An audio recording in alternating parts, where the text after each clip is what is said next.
The hull of the Venator-class Star Destroyer Liberty's heavy armor plating did not buckle under turbo-laser fire or seismic charges, but rather groaned under the weight of a sudden, impossible gravity that originated from nowhere and everywhere simultaneously. Inside the command bridge, Admiral Killian watched the transparent steel viewports develop stress fractures that spiderwebbed outward like terrified veins, while the stars of the hyperspace lane turned from streaks of blue light into bleeding wounds of jagged black and crimson.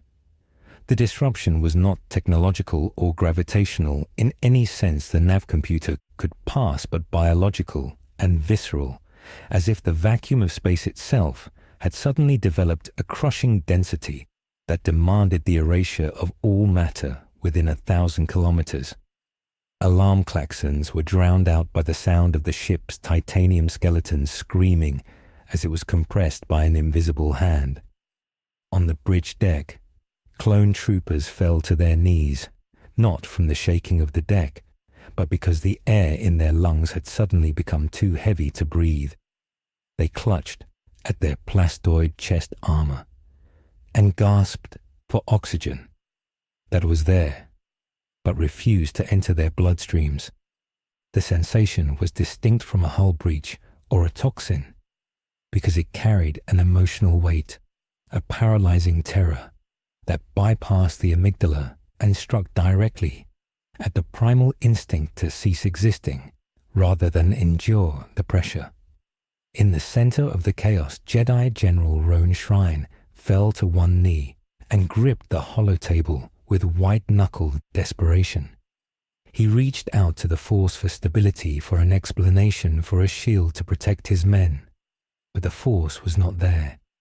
In its place was a roaring ocean of spiritual static, a howling void that felt like the combined death rattle of 1 billion souls screaming in unison.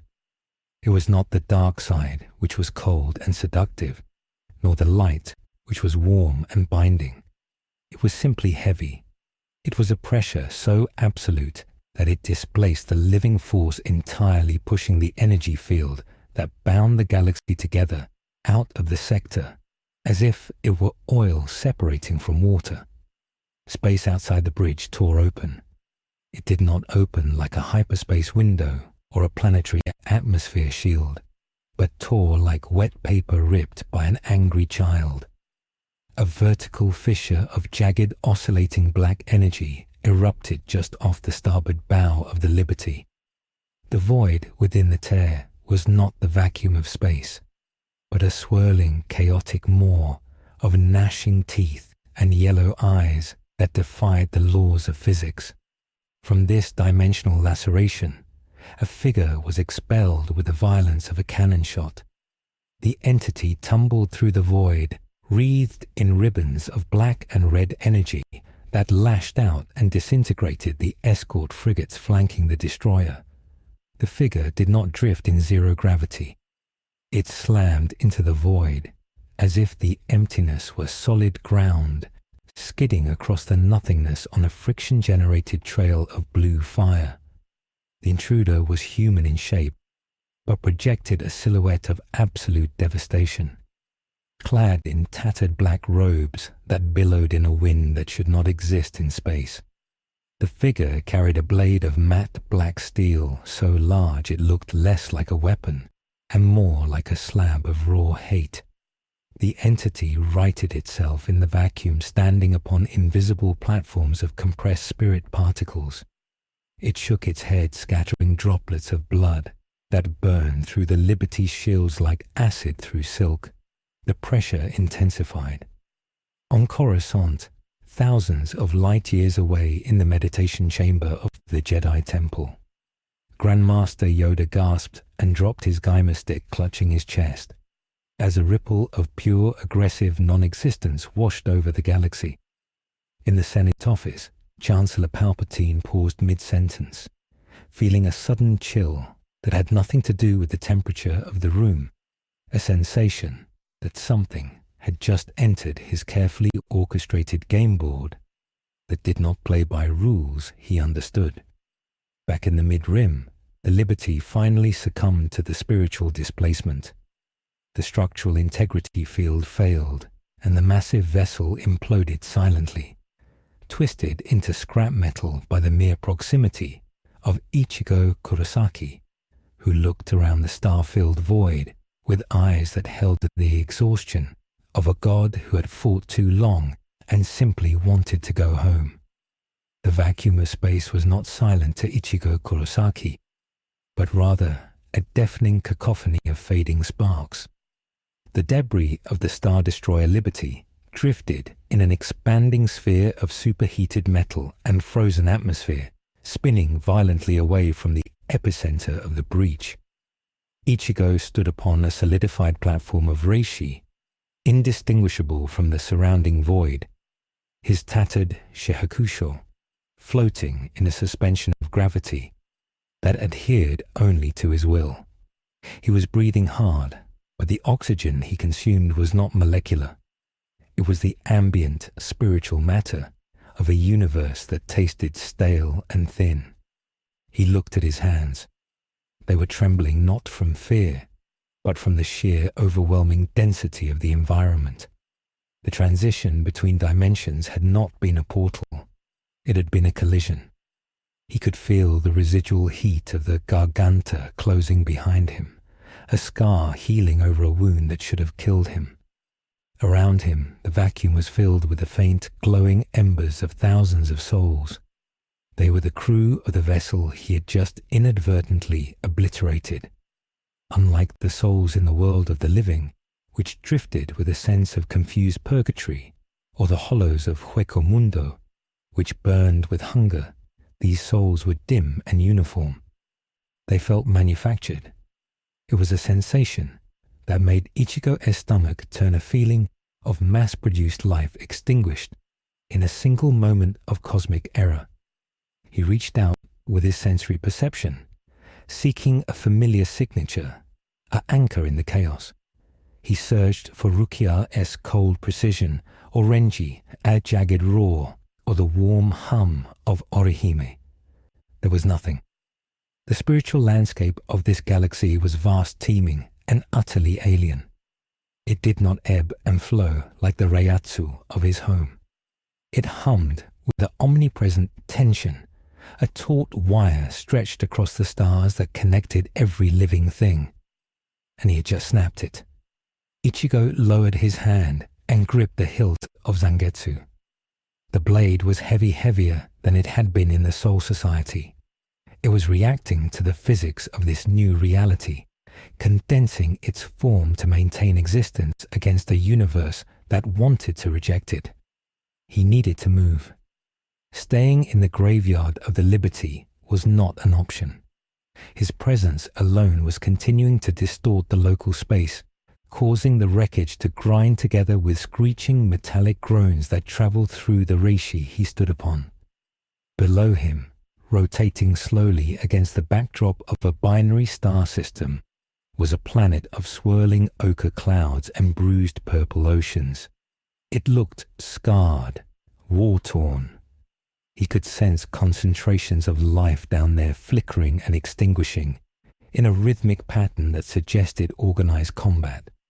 He did not know where he was, but the instinct of a protector honed through years of impossible battles told him that down there on the solid ground there were answers, or at least air that didn't taste like dead ghosts.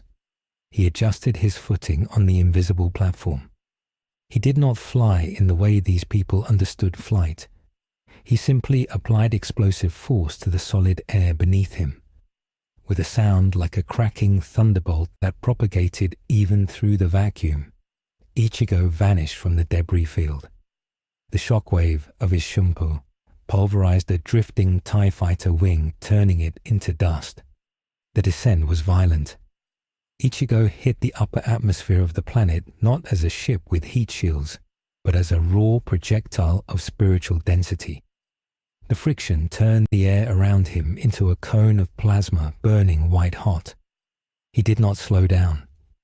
To slow down was to invite the physics of this world to take hold of him, and he was not ready to surrender his autonomy to gravity.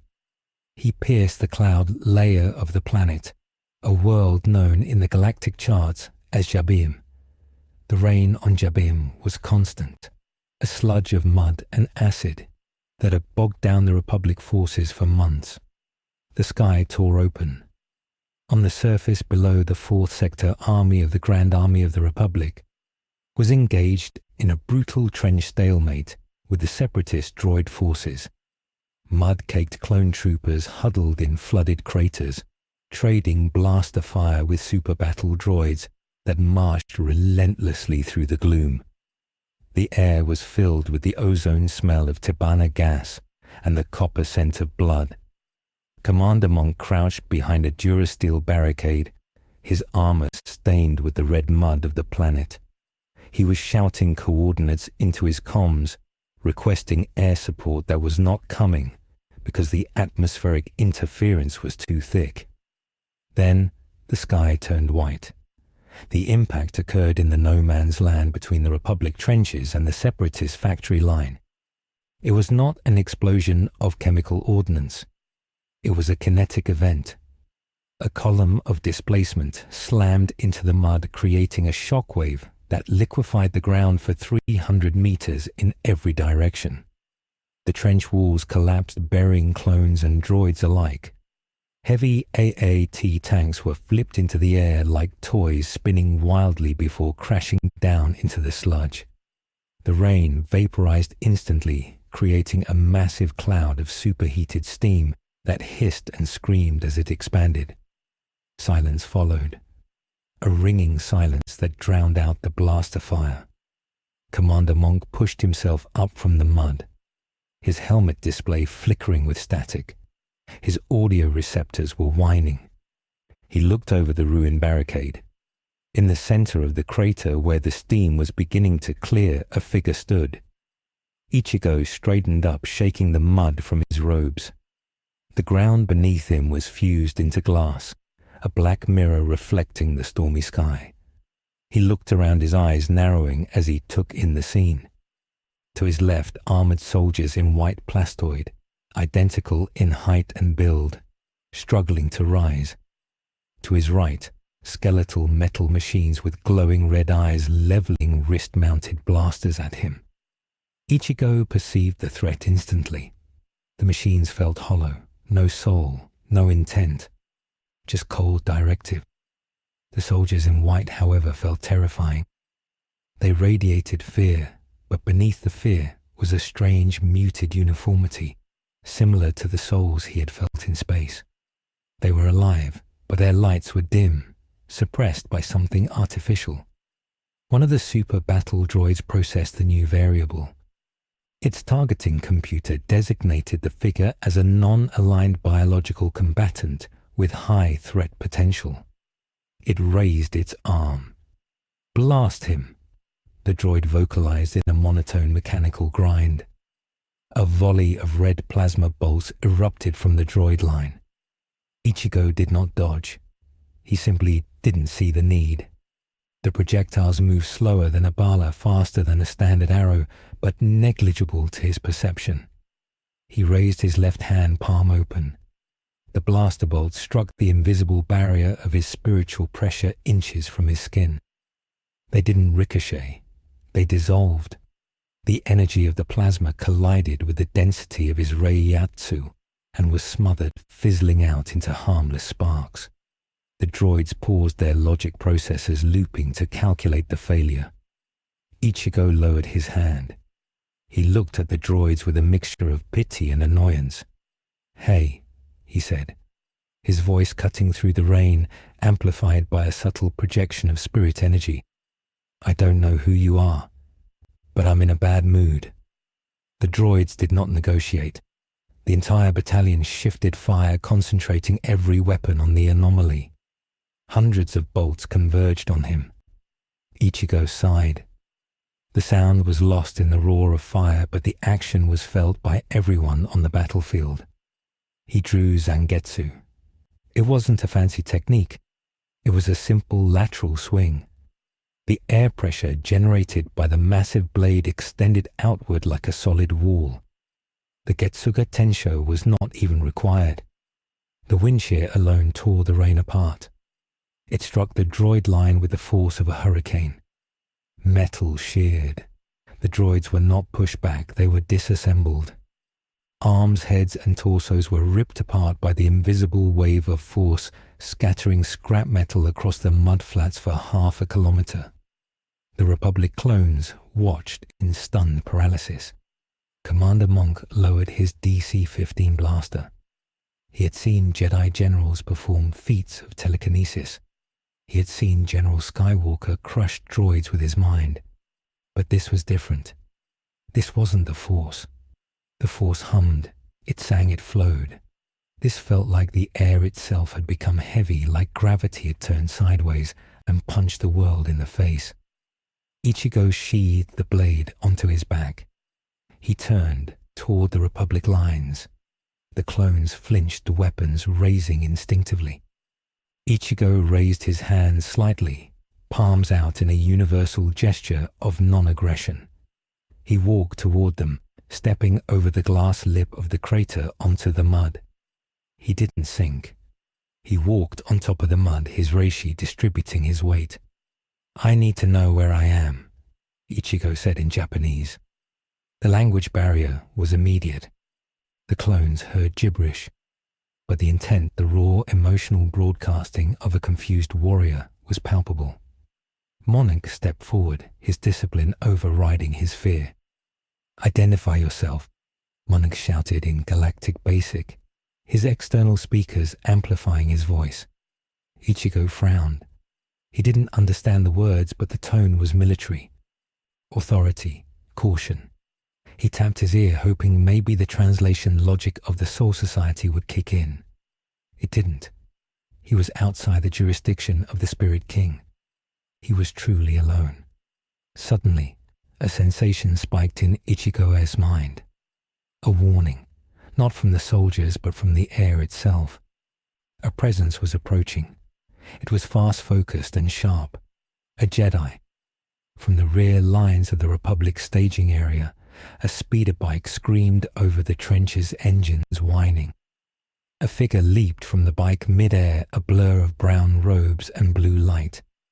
The lightsaber ignited with a snap hiss that Ichigo found strangely nostalgic, a sound of focused energy. The Jedi landed between Ichigo and the clones. It was a human male, young perhaps in his late 20s, with a determined face and the robes of the Jedi Order.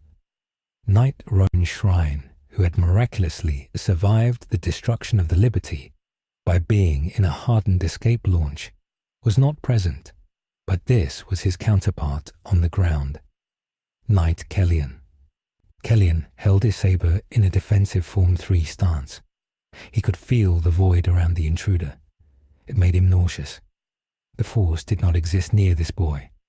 It was pushed away, leaving a cold, empty blind spot in Kellyan's perception. "Step back, troopers," Kellyan ordered, his voice tight. "This entity is wrong." Ichigo looked at the laser sword. "Beam saber," he muttered. He looked to the Jedi. You're different. You have power." Ichigo pointed at his own chest, then at the Jedi miming a conversation. Kellyan did not lower his guard. The Jedi reached out, trying to use a mind trick not to control but to pacify, to suggest sleep. He pushed the thought sleep into the boy's mind. Ichigo felt the foreign intrusion. It felt like a mosquito trying to sting a steel wall. His mental defenses, honed by battles against Aizen and Yuach, crushed the suggestion instantly. The feedbacks sent a shockwave of pain through Kellyan's skull. The Jedi staggered, nose bleeding. He has no mind to touch," Kellyan gasped. "It's like staring into a sun." The misunderstanding was cementing itself. To the Jedi, Ichigo was a wound in the Force, a dark-sider of impossible magnitude. To Ichigo, the Jedi was a hostile wizard trying to brainwash him. "I said," Ichigo barked his reiatsu, flaring with irritation, "I just want to know where I am." The flare was the tipping point. The sudden expansion of spiritual pressure washed over the clones. It wasn't an attack. it was an emotional outburst. But to the unconditioned biology of the clones, it was devastating. The heavy gravity effect hit them. Trooper 55 fell to his knees, vomiting into his helmet. Others collapsed unconscious, their nervous systems overwhelmed by the sheer presence of a higher dimensional being. Kellyan saw his men falling. He assumed it was a biological attack.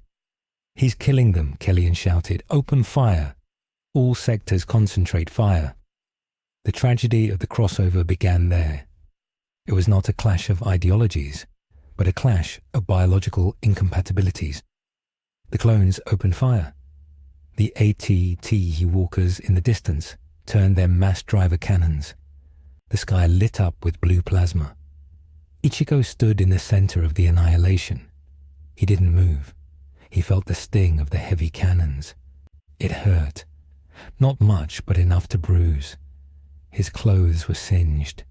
He looked at the collapsing clones. He realized with horror that he was doing this.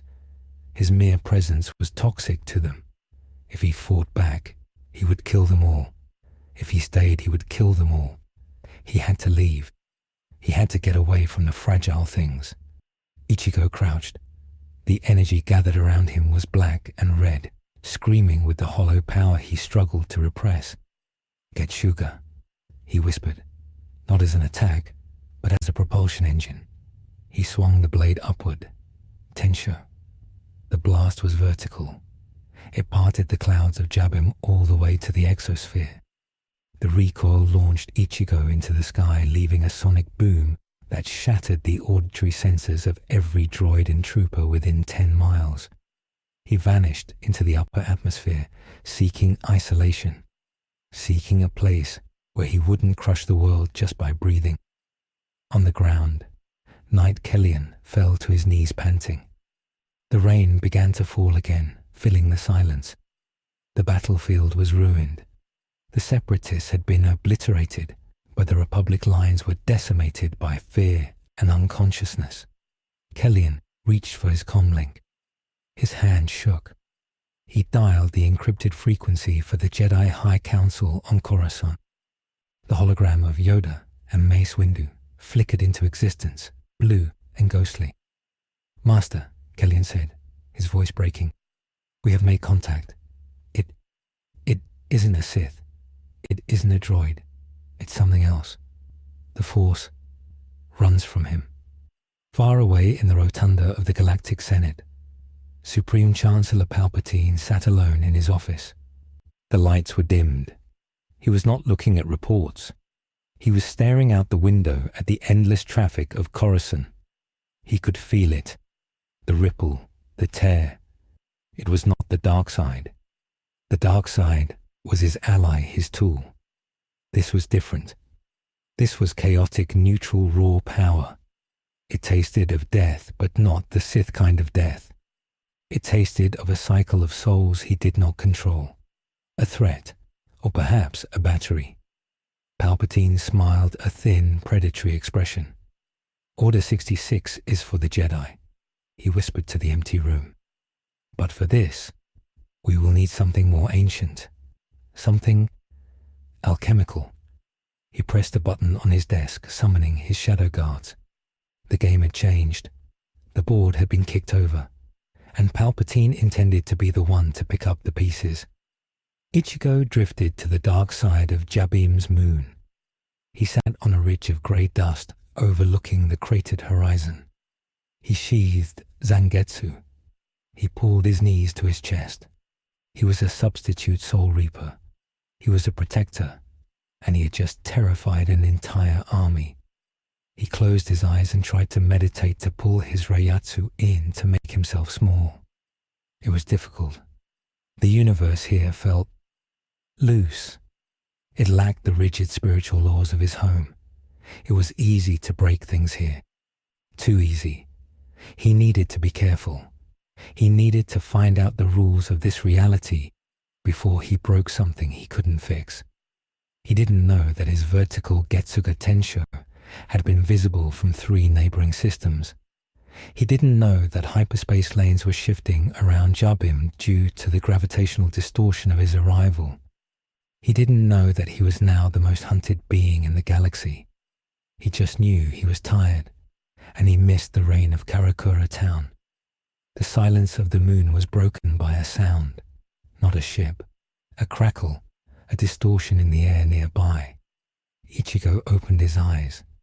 A figure stood there, not a Jedi, not a clone, a woman. She was pale, bald, with skin as white as bone and tattoos that seemed to writhe on her face. She wore dark robes and held two curved lightsabers that hummed with red light. Asajj Ventress. She had been tracking the disturbance for Count Dooku. She looked at the boy sitting on the rock. She sensed his power, but her arrogance, her training, her immersion in the dark side told her that everything could be broken. She mistook his exhaustion for weakness. "You are far from home, little ghost," Ventress purred, her voice slithering into his mind. Ichigo didn't look up. "Go away," he said softly. "I don't want to hurt you."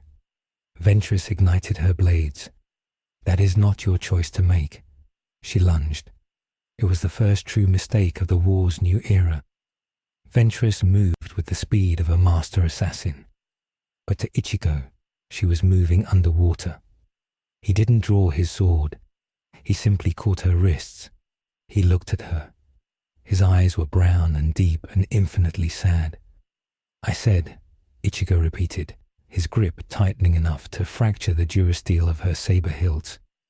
"Go. Away." He threw her. He didn't use a technique. He just threw her. Ventress flew. She hit the ground 2 miles away, bouncing like a skipped stone. She lay in the dust, gasping, her body broken. Her pride shattered her connection to the Force trembling. She had touched the void, and the void had simply swatted her aside. Ichigo stood up. He couldn't stay here either. They would keep coming. He looked up at the stars. He needed a ship. He needed a guide. He needed to stop being a calamity and start being a solution. But first, he had to survive the attention of a galaxy that had just realized it was no longer the apex of power. The act of breach was over. The act of escalation had begun. Ichigo took a step, and the moon shuddered. He was walking into a war he didn't understand, armed with a power that could end it in the worst way possible. He hoped he could find a reason to keep his sword sheathed. But looking at the approaching fleet of star destroyers dropping out of hyperspace in the distance, he doubted it. The arrival of the Open Circle fleet in the Jabim system was not marked by the usual precision of Republic maneuvers, but by a hesitant crawl.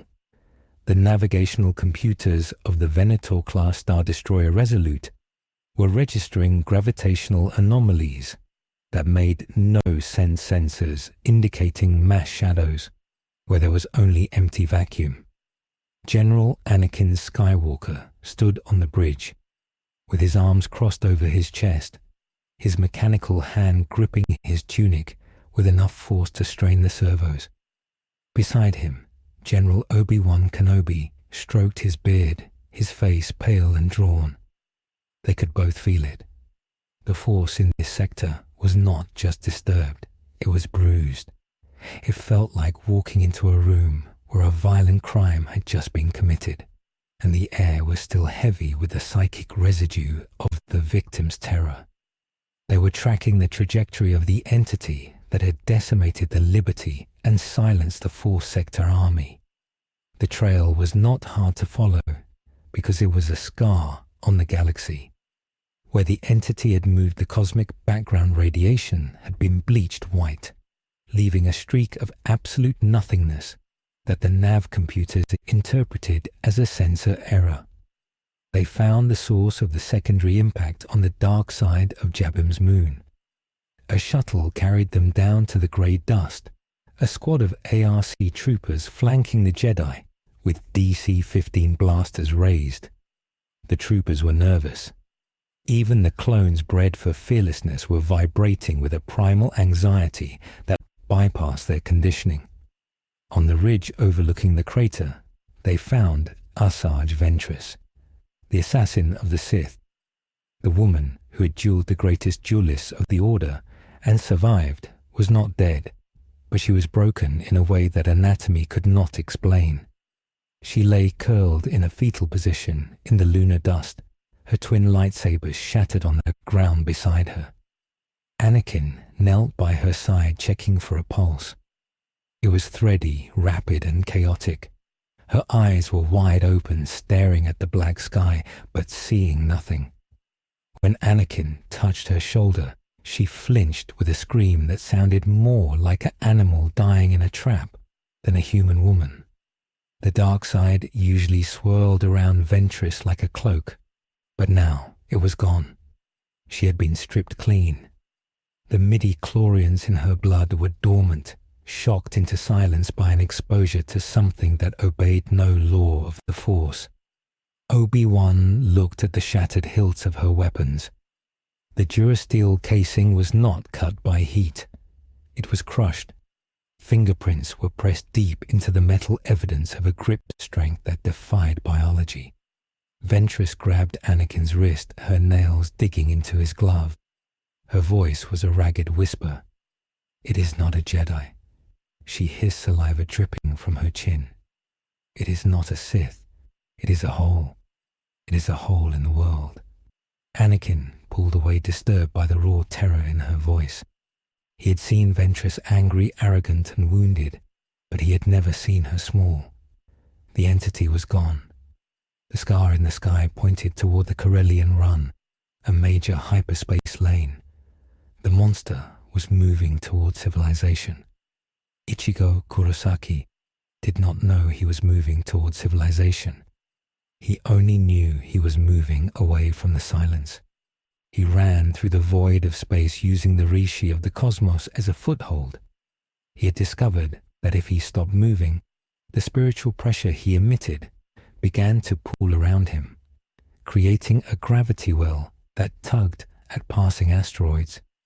He had to keep moving to disperse the density of his own soul. He was tired.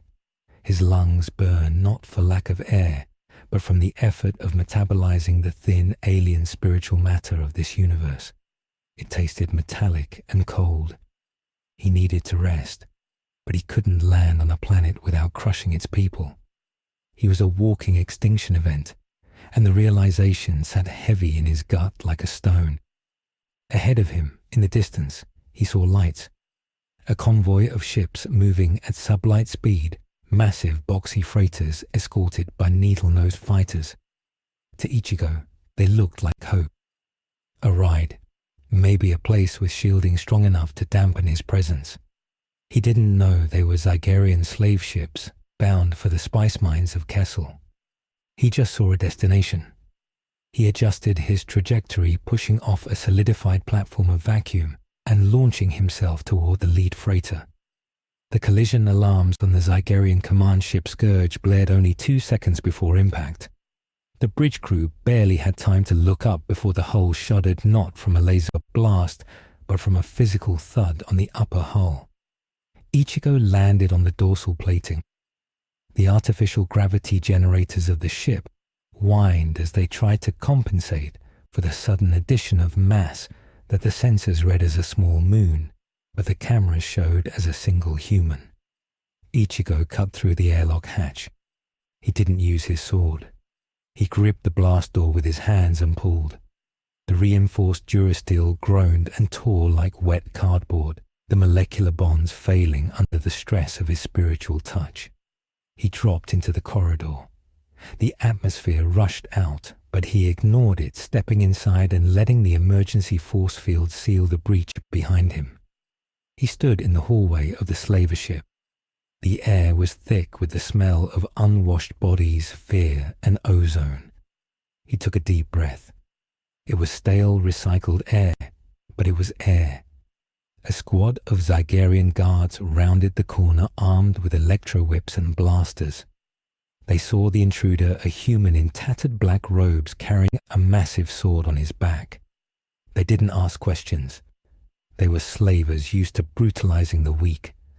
The lead guard cracked his energy whip, shouting a command in a guttural language Ichigo couldn't understand. The whip lashed out, wrapping around Ichigo's forearm. The energy discharge was designed to overload the nervous system of a Wookiee. Ichigo looked at the whip. He felt a mild tingle like static electricity. He looked at the guard. The guard's eyes widened as the energy feedback loop traveled back up the whip. The power pack on the handle exploded, blowing the guard's hand apart. The other guards opened fire. Blaster bolts struck Ichigo's chest and dissipated into harmless steam. Ichigo didn't move. He was trying to figure out how to ask for a ride.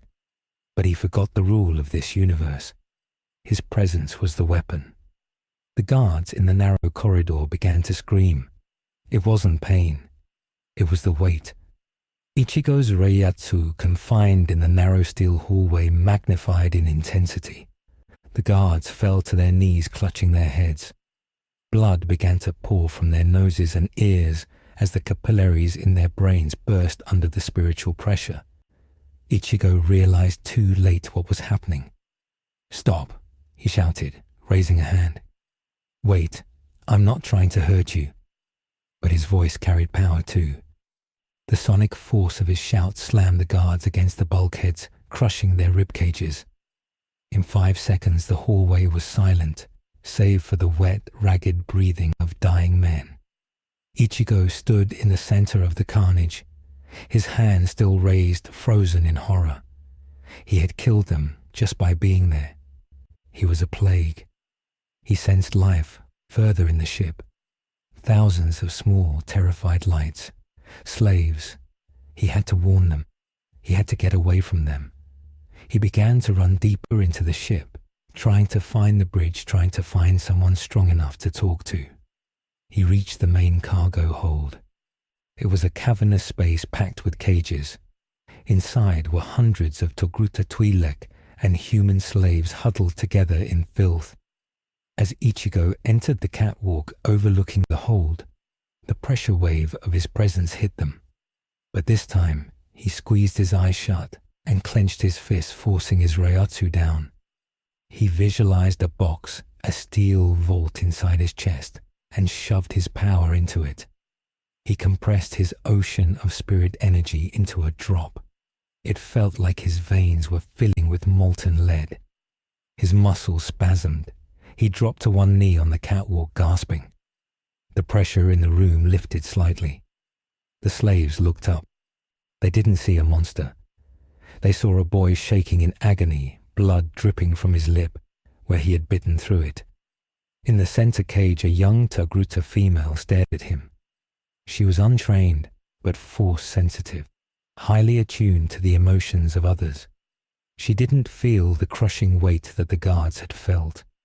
Because Ichigo was suppressing it so violently, she felt only his intent. And his intent was a screaming, desperate desire to protect. She stood up, grabbing the bars of her cage. "Who are you?" she whispered, the force carrying her thought to him. Ichigo heard it. Not words, but a meaning, a connection. He looked down at her, his vision blurring. "Help me," he rasped. "How do I stop this?" The moment was interrupted by the arrival of the hunters. The scourge was suddenly rocked by tractor beams. The Republic had arrived. But so had the Separatists. General Grievous aboard the dreadnought Invisible Hand had tracked the anomaly as well. The Separatist plan was not to study the entity, but to capture it and weaponize the displacement effect. The Invisible Hand fired boarding tubes, piercing the hull of the slave ship. At the same time, the Republic cruiser Resolute locked onto the other side, deploying gunships. The slave ship was now a battleground. Ichigo stood up. He could feel the new signatures. One was bright and burning like a star Anakin Skywalker. The other was cold, mechanical, and void of life General Grievous. The mechanical one was closer. General Grievous stalked through the corridors of the Scourge, his metal claws gouging the deck plating. Battle droids flanked him, cutting down any Zygerian foolish enough to resist. Grievous was coughing a wet hacking sound that rattled in his cyborg chest, but his 4 yellow eyes were fixed on the thermal signature ahead. He entered the cargo hold. He saw the slaves cowering. He saw the figure on the catwalk. Grievous laughed a sound like grinding gears.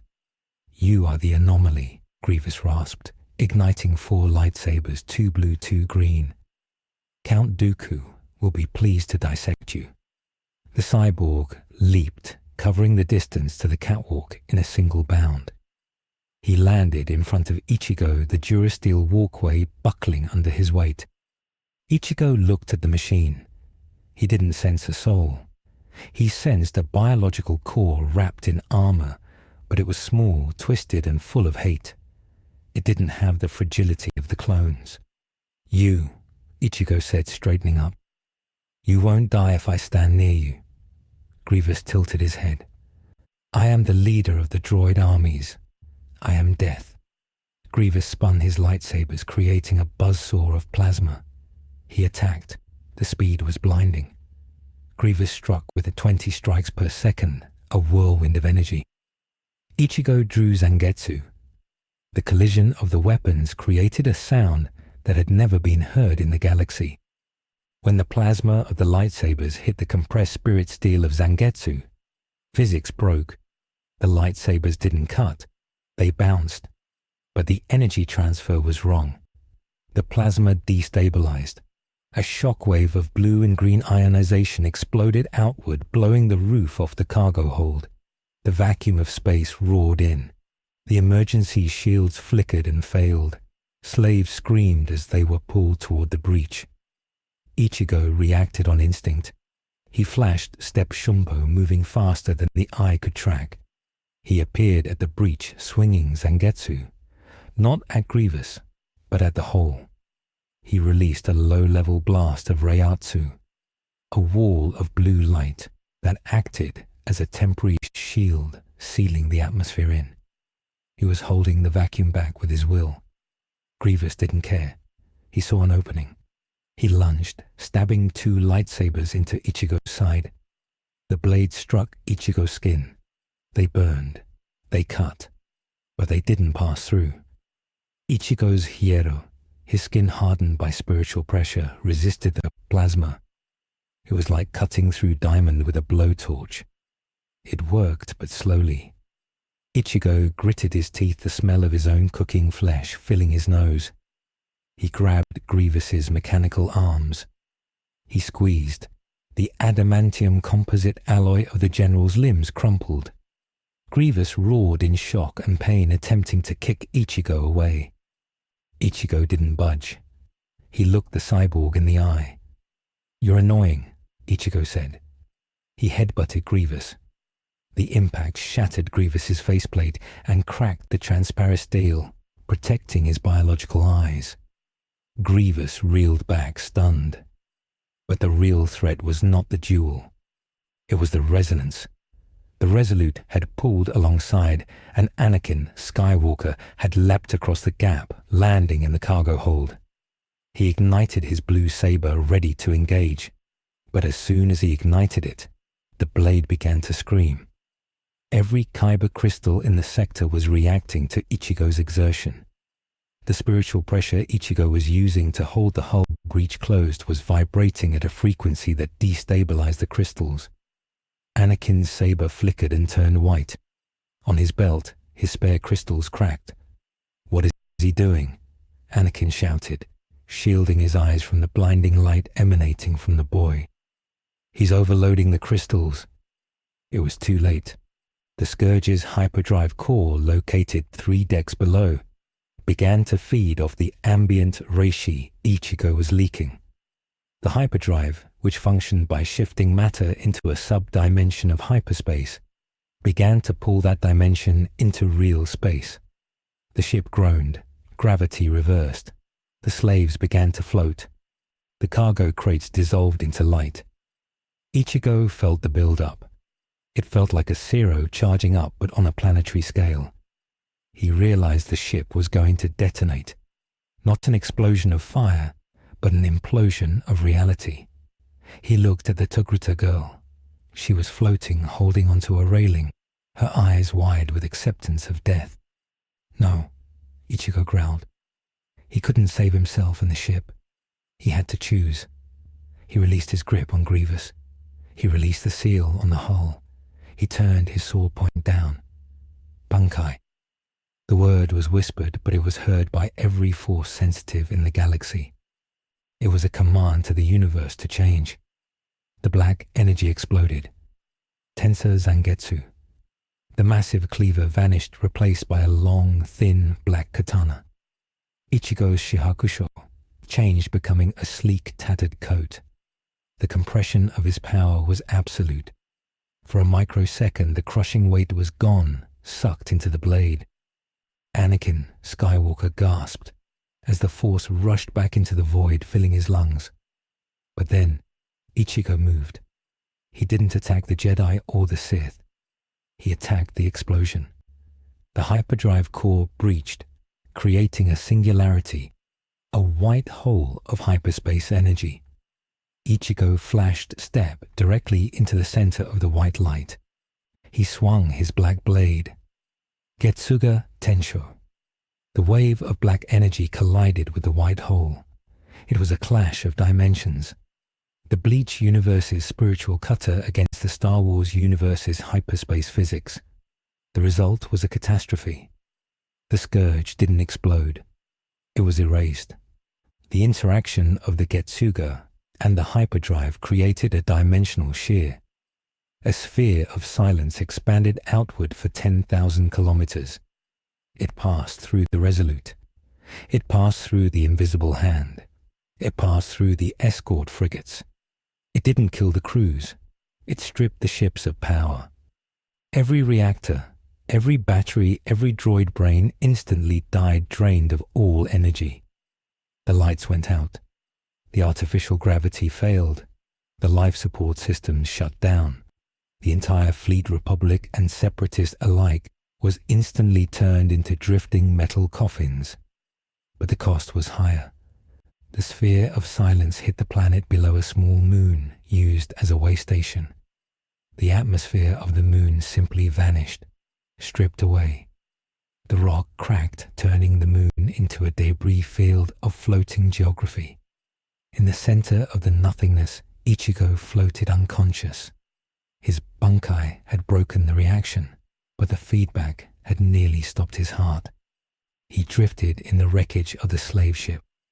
The slaves were alive, protected inside the sphere of his reiatsu during the blast, but now they were drifting in a dark, cold ship with no air. Anakin Skywalker floated in the dark bridge of the Resolute. The emergency glow lamps were dead. He could hear the breathing of the clones around him, panic setting in. He reached out with the Force. It was there, but it was weak, terrified. He sensed the boy, the entity. He was drifting nearby. Anakin realized with a cold dread that the boy had saved them. He had contained the blast. If he hadn't, the hyperdrive implosion would have taken the entire system. But the cost was this graveyard of dead ships. Anakin kicked off the console, swimming through the zero-gravity air toward the airlock. He had to get to the boy, not to arrest him, but because he was the only thing in the universe that mattered right now. Palpatine's orders were to capture. The Council's orders were to contain. Anakin's instinct was to understand. In the wreckage of the scourge, the Togruta girl pulled herself along the floating debris. She found Ichigo. He was drifting, his black coat floating around him like ink in water. His sword was sheathed. He looked peaceful. She reached out and touched his hand. It was burning hot. She grabbed his harness and kicked off the bulkhead, towing him toward an escape pod that still had a manual launch lever. She didn't know why she was saving the monster. Maybe because, when he looked at her, he didn't see a slave. He saw a person. She shoved him into the pod and climbed in, sealing the hatch. She pulled the mechanical lever. The explosive bolts fired. The pod shot away from the dead fleet. Minutes later, the power on the capital ships began to reboot. Emergency systems flickered to life. The invisible hand's engines roared. Grievous, heavily damaged and missing an arm, stood on the bridge of his ship, watching the escape pod streak away. "Track them," he coughed. "Do not let them enter hyperspace." But the pod was already gone, vanishing into the debris field of the shattered moon. On Coruscant, the Jedi Council watched the report. The holograms showed the devastation. The dead zone, as the clones were calling it. A region of space where electronics failed and the Force was muted. Master Yoda sat in his chair, his ears drooping. "A wound in the Force he is," Yoda said softly. "But malice I sense not. Pain, only pain." Mace Windu leaned forward, his fingers steepled. "Malice or not, he has disabled a fleet and destroyed a moon in a single engagement. He is a weapon of mass destruction. If the Separatists acquire him, the war is over. If we do not contain him, the galaxy is over." Palpatine watched the same report in his office. He zoomed in on the image of the black blade. He felt a tremor of genuine excitement. The Sith sought power, unlimited power, and here was a being who had so much of it, he leaked it like radiation. Palpatine pressed a rune on a hidden keypad on his desk. A hologram of a heavily scarred man appeared. A man in Mandalorian armor, but with ancient Sith markings. "Dirge," Palpatine said. "I have a job for you. A hunt. The target is unique. Bring him to me, alive. If you fail, do not return." Ichigo woke up in the cramped escape pod. The air was getting thin. The Togruta girl was watching him, fear and curiosity warring in her eyes. He sat up, hitting his head on the low ceiling. He looked out the viewport. He saw the graveyard of ships, the shattered moon. He looked at his hands. "I did it again," he whispered. "I broke it." He looked at the girl. "Why did you save me?" The girl pointed to her chest, then to his. "You shouted," she said, her basic broken and accented. "Loud, inside." She tapped her head. "You shouted protect, not kill. You are loud." Ichigo leaned back against the durasteel wall, closing his eyes. He was a monster, but at least he hadn't killed everyone. Yet, he needed to learn how to be small, or this galaxy would die. "What's your name?" he asked. The girl hesitated. "Ahsoka," she lied, taking the name of a Jedi she had once seen a hero she wanted to be. "My name is Ahsoka." It wasn't her name, but in the chaos of the crossover, identities were fluid. Ichigo nodded.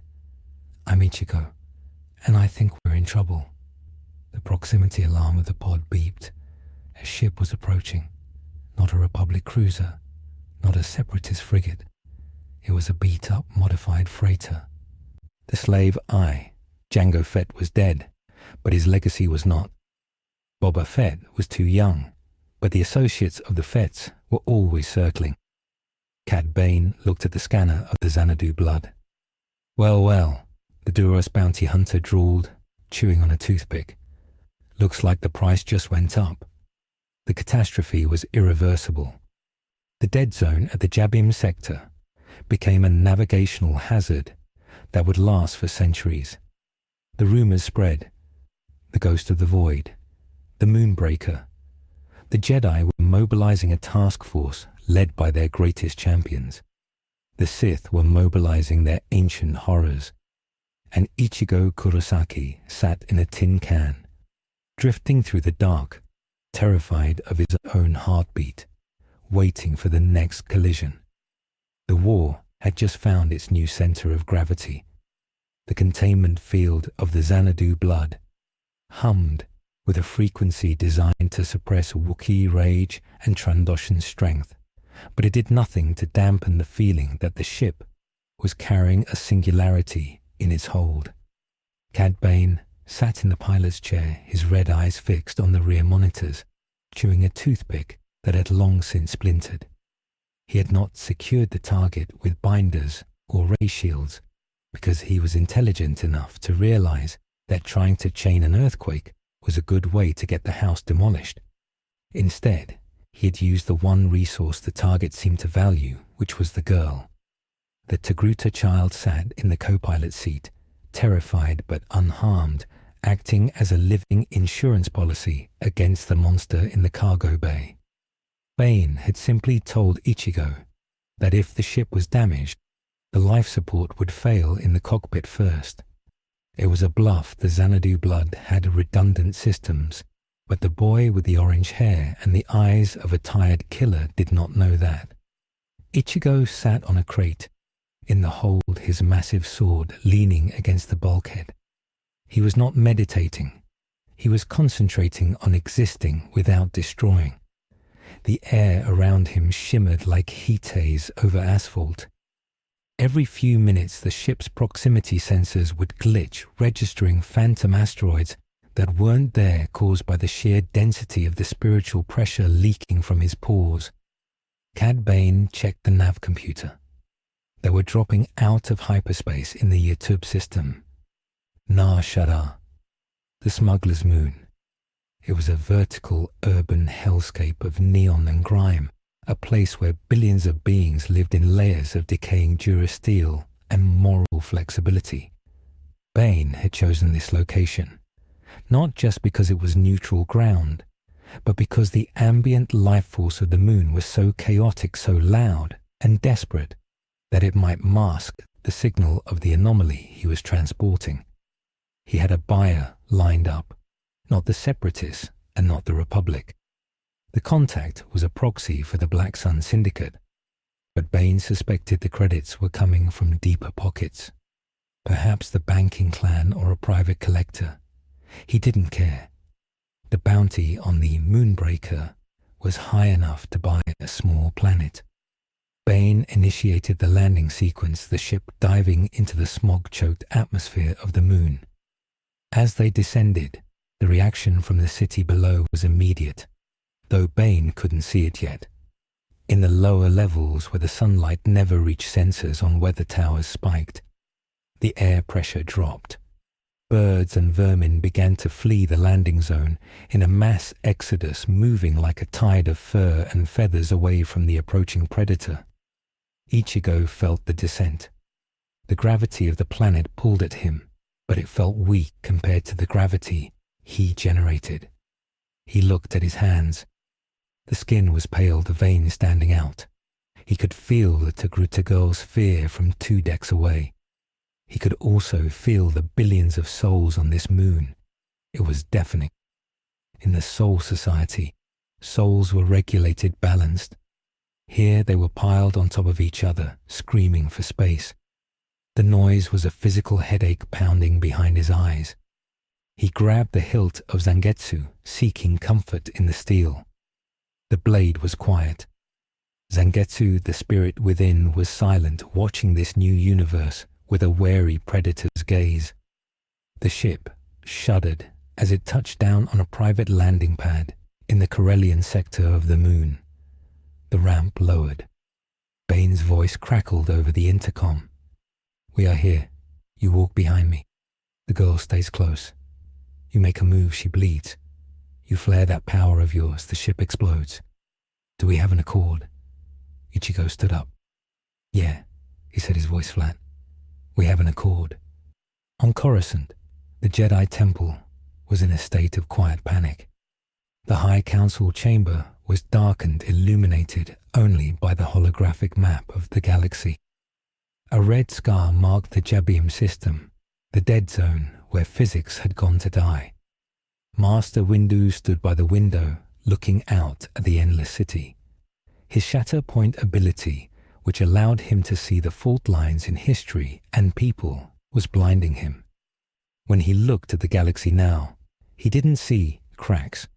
He saw a canyon, a chasm that had opened up and swallowed the future. "The bounty hunter Cad Bane has been tracked," Plo Koon reported, his voice filtered through his antiox mask. "His trajectory terminates at Nar Shaddaa. He is carrying the entity." Anakin Skywalker stepped forward, his mechanical hand whirring. We have to get there before the Separatists do. If Dooku gets his hands on that kind of power, he won't just win the war. He'll erase the Republic. Yoda sat with his eyes closed, his ears twitching. Not power, Yoda murmured. Weight. A heavy thing he is. Displace the Force he does. Catch him we must. But fight him. Dangerous it is. Like fighting a storm with a sword. Obi-Wan Kenobi looked at his former Padawan. He saw the intensity in Anakin's eyes. It worried him. Anakin didn't look fearful. He looked hungry. He wanted to know how the boy had stopped the hyperdrive. I will lead the task force, Obi-Wan said, stepping between Anakin and the hologram.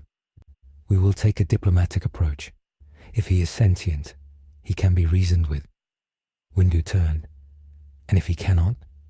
Obi-Wan paused. Then we will do what we must. But we cannot use the Force against him. It feeds the void. We will need other methods.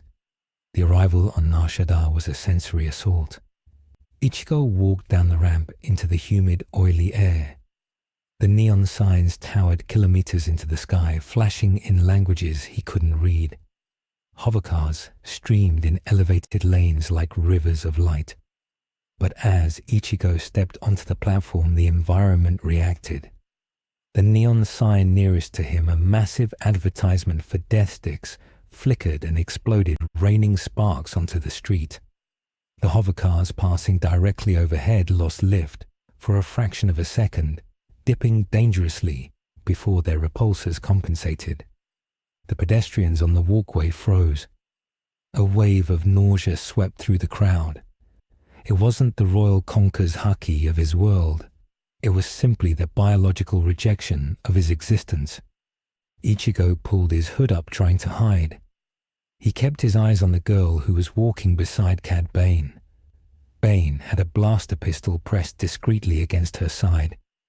Keep moving, Bane muttered. You're drawing a crowd. They moved into the labyrinth of the vertical city. Bane led them to a warehouse district suspended on a rusted platform over a kilometer-deep drop. The air was thick with the smell of spice and ozone. Inside a massive cargo hangar, the buyers were waiting. It wasn't the Black Sun. It was a single, massive figure flanked by battle droids. Dirge, the Jedi bounty hunter, a creature of regenerating muscle and ancient hatred, stood 7 feet tall in heavy impact armor. He had been hired by Sidious personally. Beside him stood a hologram of Count Dooku. Bane stopped 10 meters away. The package is delivered, Bane said, tipping his wide-brimmed hat. Payment, Dooku's hologram sneered. You have brought a disaster to a populated moon, Bane. But your efficiency is noted. The credits have been transferred. Dirge stepped forward. He didn't look at Bane. He looked at Ichigo. Under his helmet, the Jedi smiled. He could smell the power. It smelled like old blood. So this is the Moonbreaker. Dirge rumbled, his voice sounding like rocks grinding together. He looks breakable. Ichigo looked at the armored giant. He didn't care about the threat. He cared about the transaction. You're selling me? Ichigo asked, looking at Bane. I thought you were just a driver. Bane chuckled. I'm a businessman, kid, and you're the most expensive merchandise in the galaxy. Ichigo sighed. He looked at the girl. Run, he said softly.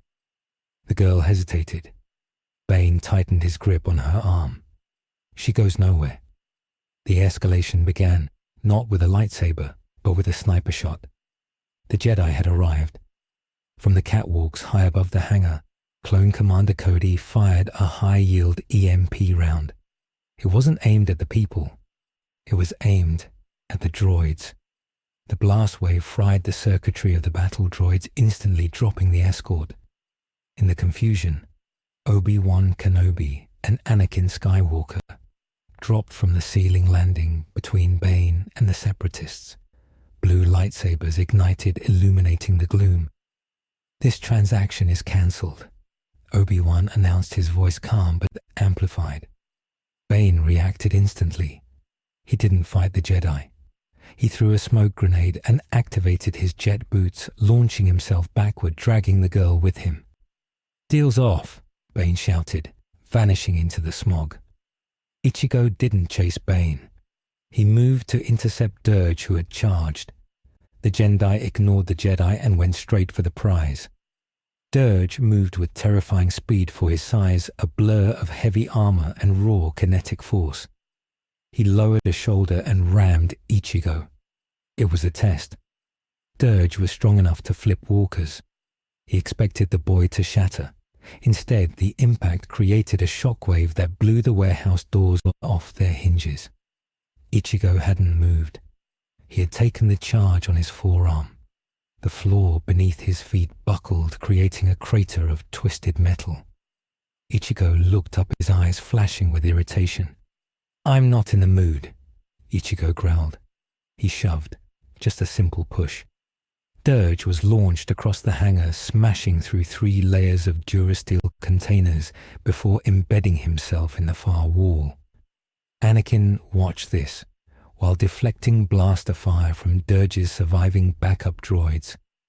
The raw physical strength was impossible. It wasn't force enhancement. It was density. Ichigo turned to follow Bane, but Obi-Wan stepped in his path. "Wait," Obi-Wan shouted, deactivating his saber to show peace. "We are not your enemies. We want to help you. That man will sell you to people who will dissect you." Ichigo looked at the Jedi. He recognized the uniform. "You're the wizards," Ichigo said. "The ones who get headaches when I'm around." Obi-Wan winced. The boy was right. Being this close to Ichigo was like standing next to a reactor leak. The force felt thin, sickly. "We can shield you," Obi-Wan lied, or perhaps hoped. "We can take you to a place where you won't hurt anyone." Ichigo paused. That was what he wanted. He wanted to stop hurting people. "Where?" he asked. "A prison." Anakin stepped up. "A sanctuary. We have a temple. We can teach you control." Ichigo looked at Anakin. He saw the darkness in the young man's heart, the fear of loss that mirrored his own. "You can't teach me," Ichigo said sadly. "My power isn't like yours. It doesn't flow. It crashes." The conversation was cut short by the return of Dirge. The Jedi pulled himself from the wall, his armor shattered, but his body knitting itself back together with sickening squelching sounds. Dirge roared a sound of pure bloodlust. He activated his jetpack and dual flamethrowers. He didn't care about capture anymore. He wanted to test this creature. He unleashed a torrent of chemical fire that burned hot enough to melt starship hulls. Ichigo stepped in front of the Jedi. He didn't use a barrier. He swung his unreleased sword. The wind pressure from the swing blew the fire back, hitting Dirge with his own napalm. The warehouse caught fire. The structural supports began to groan. Then the true horror of the crossover revealed itself. The stress of the battle, the flaring of Ichigo's reiatsu, and the chaotic emotions of the Jedi and Sith triggered a resonance. The Nar Shaddaa vertical city was built on ancient, shaky foundations. The spiritual weight Ichigo was outputting began to affect the physical integrity of the matter around him. The atoms of the durasteel platform simply gave up. They stopped bonding. The floor under the warehouse dissolved into dust. The entire sector of the city block dropped. It wasn't a collapse, it was a disintegration. Thousands of tons of metal, concrete, and people began to fall into the abyss of the lower levels. Ichigo felt the souls falling. Civilians, smugglers, families living in the hab blocks below. Panic seized him. He couldn't let them die. He had to catch them, all of them. "Bankai!" Ichigo screamed. The explosion of black energy dwarfed the previous event in the Jabim system.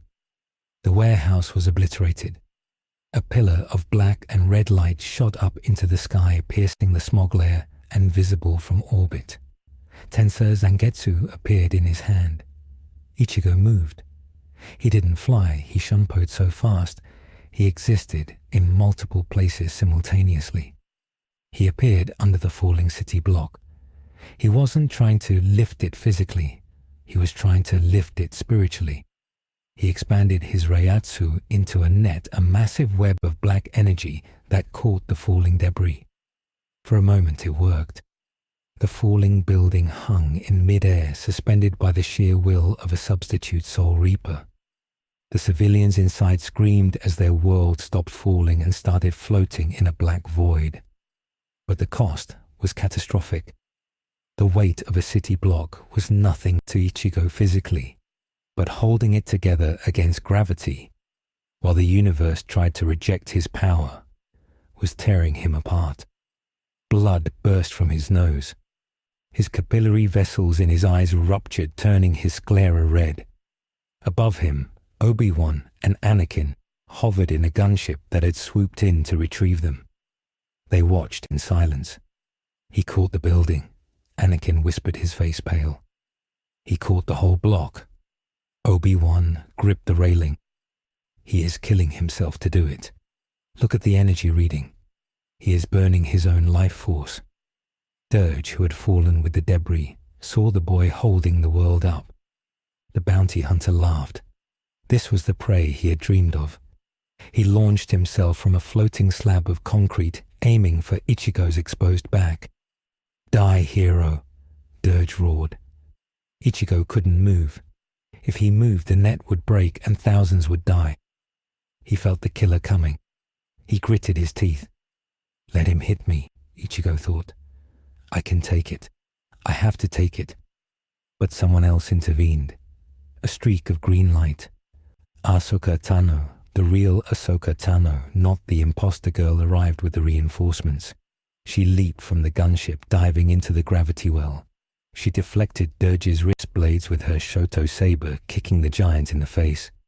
It did little damage, but it bought a second. Hold on, she shouted at Ichigo. The cruisers are engaging tractor beams. 3 Republic cruisers descended from the upper atmosphere, their tractor beams locking onto the floating city block. The strain on Ichigo eased. The building stabilized. Ichigo released his bankai. The exhaustion hit him like a hammer. He fell.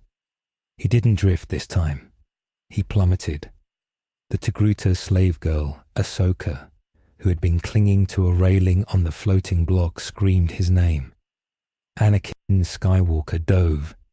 He didn't wait for orders. He jumped out of the gunship into the abyss. He streamlined his body, falling faster than terminal velocity, using the force to push himself down. He caught Ichigo 2 kilometers down just before they hit the ventilation fans of the lower industrial sector.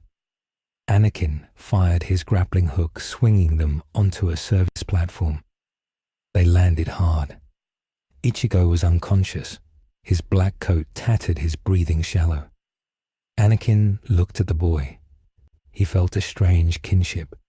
A warrior with power he couldn't control, trying to save everyone and nearly dying for it. Anakin knelt beside him. He looked up at the smog, where the Jedi gunships were descending. He made a decision. He turned off his comlink. You're not going to the council, Anakin whispered. They'll lock you up. They'll study you like a rat. Anakin looked at the boy's sword. You need to learn how to use this without breaking the galaxy. Dirge was not dead. He pulled himself from the rubble of a lower landing pad. He was missing half his mass, burned away by the bankai's radiation. He activated his deep space transmitter. Lord Sidious, Dirge rasped. The target has been secured by Skywalker, but the target is unstable. He is a bomb, and he has bonded with the Jedi. Sidious sat in his office on Coruscant. He smiled. This was better than capture. Good, Sidious replied. Let him go to the temple.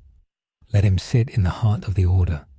A bomb is most effective when it explodes from the inside. The aftermath on Nar Shaddaa was the humanitarian crisis. The Black Sector, where the gravity had reversed, was quarantined. The refugees told stories of the Black Angel who held the sky up. The legend of Ichigo Kurosaki was growing. He was no longer a ghost story. He was a deity of the lower levels. Ichigo woke up in a medical bay, not the sterile white of the Jedi temple. A darker room, the hum of a hyperdrive. He sat up. His chest ached. He saw Anakin Skywalker sitting in a chair watching him. "Where am I?" Ichigo asked. "My ship," Anakin said. "The twilight. We're going to Coruscant, but not to the temple, not yet." Anakin leaned forward. "You held a city block with your mind. How?" Ichigo looked at his hands. "I didn't use my mind. I used my soul, and it nearly killed me." "It scared them," Anakin said. "The Council, the Senate, they're terrified of you. But I'm not." Anakin extended his mechanical hand. "I want to know how to do it. How to stop people from dying." Ichigo looked at the mechanical hand. He saw the desperation. He saw the trap the young Jedi was walking into. But Ichigo was too tired to warn him. "It's not a trick," Ichigo said softly. "It's a burden, and you don't want it." "I have to try," Anakin said, "because there is a war coming that the Force can't stop. I felt it when you opened that door. Something is coming through the breach you made." Ichigo froze. "What do you mean?" "The scar in Jabim," Anakin said grimly. "It didn't close. It's widening, and things are coming out. Things with white masks and holes in their chests." Ichigo's blood ran cold. The balance had been broken. The Garganta hadn't just deposited him. It had left the back door open. Hollows were entering the Star Wars galaxy, and in a universe without soul reapers, without purified spirits, the Hollows would feast. They would consume the Force itself. "Turn the ship around," Ichigo said, standing up, his legs shaking. "We have to go back." "We can't," Anakin said, standing to block him. "The Jabim sector has been blockaded by the Separatists. They're feeding the things. They think they can control them." Ichigo closed his eyes. The escalating nightmare had reached its next stage. The Hollows would eat the clones. They would eat the droids. They would grow. A menos grande in this universe would be a planetary threat. "Then we have to break the blockade," Ichigo said. "Give me my sword." Anakin handed him Zangetsu. The weight was familiar. The trust was tentative. "I'll help you," Anakin said. "But you have to teach me. You have to show me the power that defies the Council." "I'll show you," Ichigo said, clipping the sword to his back. "But you won't like it." As the twilight streaked toward the core worlds, a shadow passed over the Jabim system. From the dimensional tear, a grand fissure emerged, its laughter echoing in the vacuum, dragging its massive form into a galaxy, ripe with delicious unaware souls. The systemic clash was no longer just about gravity. It was about predation. The spiritual food chain of the galaxy had just been rewritten, and the Jedi were no longer at the top. The formation of a dangerous alliance. The hero of the Republic and the substitute Soul Reaper, united by a desire to protect and a willingness to break the rules. And in the dark, Palpatine watched and waited, knowing that the stronger they became, the harder they would fall. The stage was set for the multiversal outcome. The small choice had been made. Anakin hid Ichigo from the Council. The consequence would be the erosion of trust that held the Jedi Order together. The war was no longer clone versus droid. It was living versus dead. The descent into the undercity of Coruscant was not a journey into darkness, but into a suffocating amber haze of industrial exhaust and forgotten light. The twilight set down on a rusted landing platform in Sector 1313, a district where the air scrubbers had failed decades ago, and the atmosphere was thick with the particulate matter of 1,000,000,000,000 beings living above. Anakin Skywalker did not power down the ship. He left the engines cycling a low hum that vibrated through the deck plates. He was not here to hide forever. He was here to learn. He engaged the security lockout, sealing the ramp, and turned to the young man sitting on the cargo crate. Ichigo Kurosaki looked pale. The spiritual exertion of holding up a city block on Nar Shaddaa had drained him to his core, leaving him with a bone-deep exhaustion that no amount of sleep could fix. He needed reishi, but the air here was thin and polluted with the psychic static of suffering. To Ichigo, the Undercity sounded like a scream that never ended. Anakin paced the small cargo hold, his mechanical hand flex gripping the air. He was vibrating with a dangerous energy, a mix of curiosity and the desperate need for control that had defined his life since he left Tatooine. He looked at Ichigo. "You said it wasn't the Force, Anakin," said his voice echoing in the cramped space. "You said it was pressure, density. Show me." Ichigo looked up. His eyes were shadowed. "It's not a trick," Ichigo rasped. "It's not something you learn. It's something you are. You have the potential. I felt it when we met. You're loud. Your soul is screaming. But if you try to compress it, you might break yourself." Anakin stopped pacing. He stared at the substitute Soul Reaper. "I am already broken," Anakin said quietly. "The war is breaking me. The Council is slow. The Chancellor is distant. I need the power to stop things from dying. If that means breaking myself, then so be it." Ichigo stood up. He unclipped Zangetsu. The blade was heavy in his hand. He didn't want to do this. He knew the risks of forcing spiritual awareness on a living being who wasn't dead. It could trigger encroachment. It could dissolve the chain of fate. But he looked at Anakin, and he saw the same look he had seen in the mirror after losing to Byakuya Kuchiki. The look of a man who would burn the world to save one person. Ichigo respected that. "Fine," Ichigo said. "Close your eyes. Don't reach out. That's what you Jedi do. You reach out to the galaxy. You ask the Force for permission. Stop asking. Look inside. Find the center of your chest. Find the fire and crush it. Make it small. Make it heavy." Anakin closed his eyes. He was used to expanding his awareness to feeling the life of the ship, the city, the planet. This was the opposite. He turned his focus inward. He visualized the Force flowing through him, not as a river, but as a storm. He grabbed the storm with his will. He tried to squeeze. Resistance was immediate. The Force fought back. It was an energy field generated by all living things, and it did not want to be caged. Anakin gritted his teeth. The air in the cargo hold began to drop in temperature.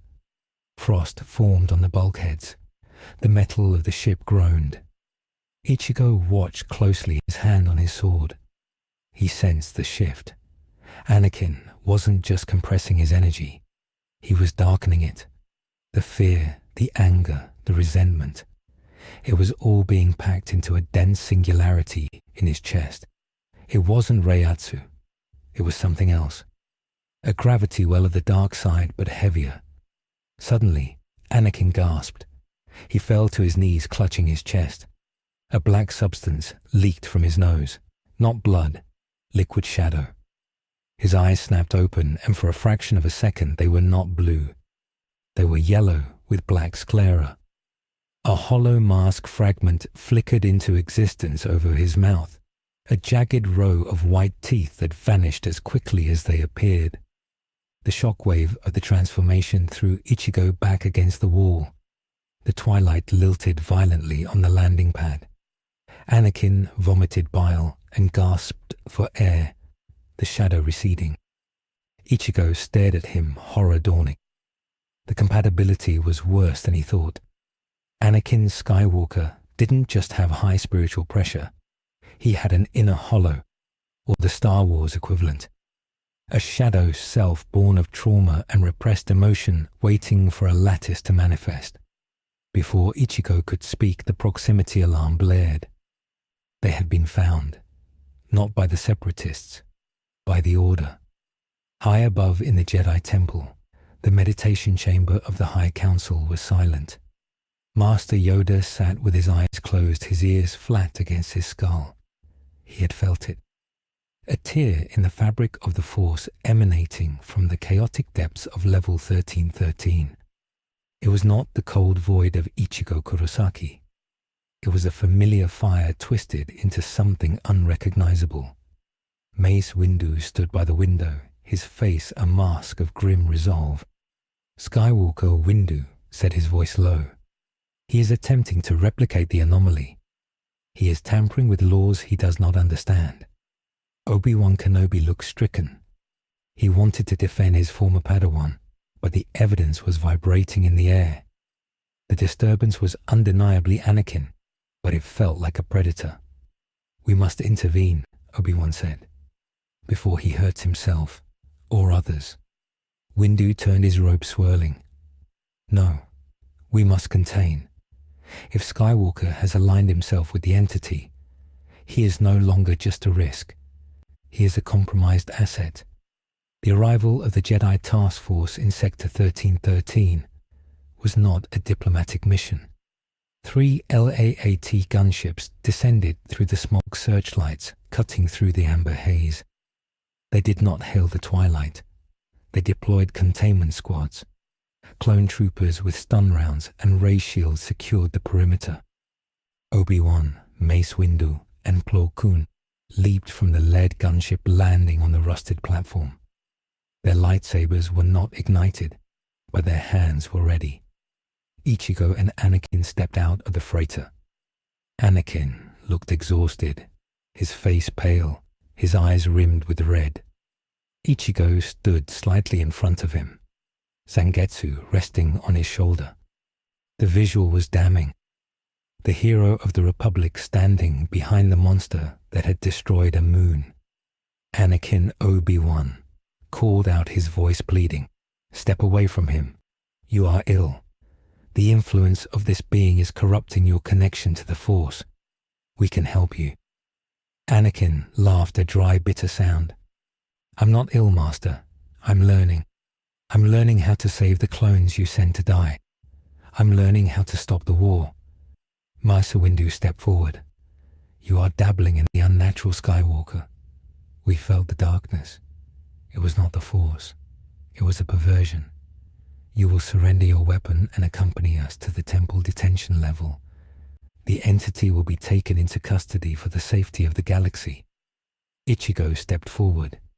His presence was heavy, a physical weight that pressed down on the shoulders of the clones. "He isn't going anywhere," Ichigo said, "and neither am I. You people talk about safety, but you can't even see the real threat. You're worried about me while the door I opened is still swinging in the wind." Windu's eyes narrowed. The Varpad Master sensed the challenge. He ignited his purple lightsaber. The blade hummed with a predatory frequency. "We are aware of the Jabim anomaly. Master Mundi is handling the blockade. You are the threat here. Stand down or be put down." The standoff was broken not by combat, but by a scream. It was a psychic scream, a sound that bypassed the ears and tore directly into the mind. It came from everywhere and nowhere. Every Force sensitive on the platform flinched, clutching their heads. The clones looked around confused, hearing only static. Ichigo froze. He knew that sound. It was the sound of a hungry void. The dimensional tear in Jabim had not just leaked small fry. Something massive had come through, and it had followed the trail of the strongest spiritual pressure in the galaxy. It had followed Ichigo to Coruscant. The smog above them began to swirl. The amber haze turned grey. A tear in the sky opened directly above Sector 1313. It wasn't a ship coming out of hyperspace. It was a Garganta. Two massive skeletal hands gripped the edges of reality, peeling the sky back like rotten fruit. A face emerged, a white mask with a long nose and hollow eyes. It was a Menos Grande, but it was wrong. It was mutated. The Gillians of Hueco Mundo were simple, mindless beasts. This one had feasted on the Force. Its reiatsu was mixed with the background radiation of the Star Wars universe, giving it a chaotic electrical quality. It was 300 meters tall, towering over the skyscrapers of the Undercity. It opened its mouth and a red light began to gather. A terror. The Jedi stared up in horror. They had fought beasts. They had fought Zillo beasts and rancors, but they had never fought a demon that looked like a hole in the world. "What is that?" Plo Koon whispered, his mask filtering his rapid breathing. Ichigo didn't answer. He moved. He flashed, stepped into the air, appearing 100 meters up directly in the path of the Sero. He couldn't let it fire. A blast that size in the lower levels would kill millions. He raised Zangetsu, Getsuga. He roared. The Tero fired, a beam of red devastation. Ichigo swung. The black wave of the Getsuga Tensho collided with the red beam. The impact created a shockwave that shattered the windows of every building within 5 kilometers. The two energies struggled for dominance. Ichigo was tired. He was weakened. He couldn't hold it. The Tero began to push him back. He was going to be incinerated. Down on the platform, Anakin watched. He felt the heat. He felt the death. He saw the Jedi Masters raising their hands, trying to use the Force to create a barrier, but the Force was slipping off the creature. The Menos was eating their efforts, draining the shield to fuel its attack. Anakin realized the truth. The Jedi could not fight this. Their power was based on life. These things were death. Only death could fight death. Anakin made the choice. The small choice that would shatter history. He didn't listen to Obi-Wan. He didn't listen to the code. He listened to the dark, heavy thing in his chest that Ichigo had helped him find. He stopped trying to be a Jedi. He reached inside and grabbed the singularity. He didn't compress it this time. He released it. Anakin jumped. He didn't use a force jump. He used an explosion of raw, unrefined pressure beneath his boots that crumpled the landing platform. He shot into the sky like a missile, leaving a trail of black smoke. He appeared beside Ichigo. Ichigo looked at him, eyes wide. "What are you doing? Get out of here." Anakin didn't answer. He grabbed his lightsaber. He didn't ignite it. He poured the heavy black energy into the hilt. The kyber crystal screamed, cracking inside the casing. The blade ignited not as blue plasma, but as a jagged, unstable white lightning wreathed in black smoke. Together, Anakin screamed. Ichigo nodded. He poured the last of his strength into the blade. Tensho. Anakin swung his corrupted saber.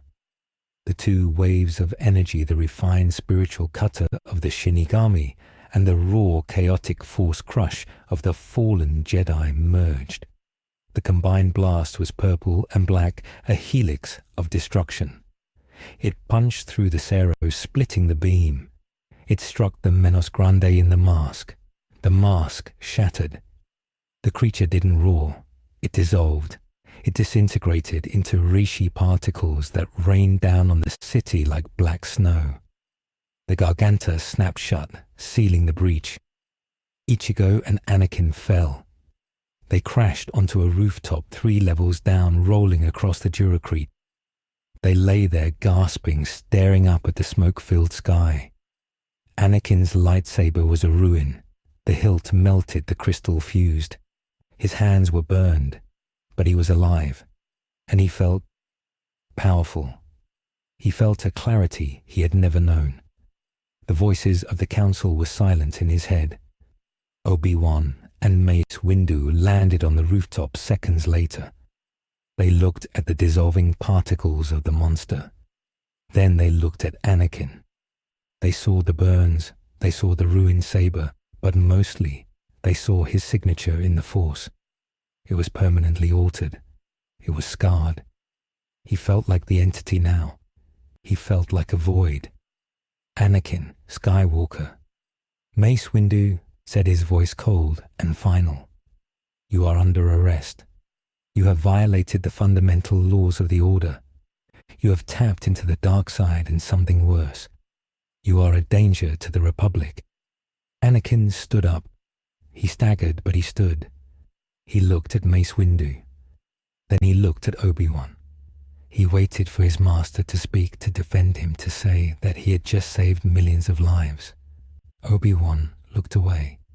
The heartbreak was visible on his face, but the dogma was stronger. Obi-Wan could not condone what he had just sensed. It was an abomination. "I saved them," Anakin said, his voice trembling with betrayal. "I did what you couldn't do. I stopped it.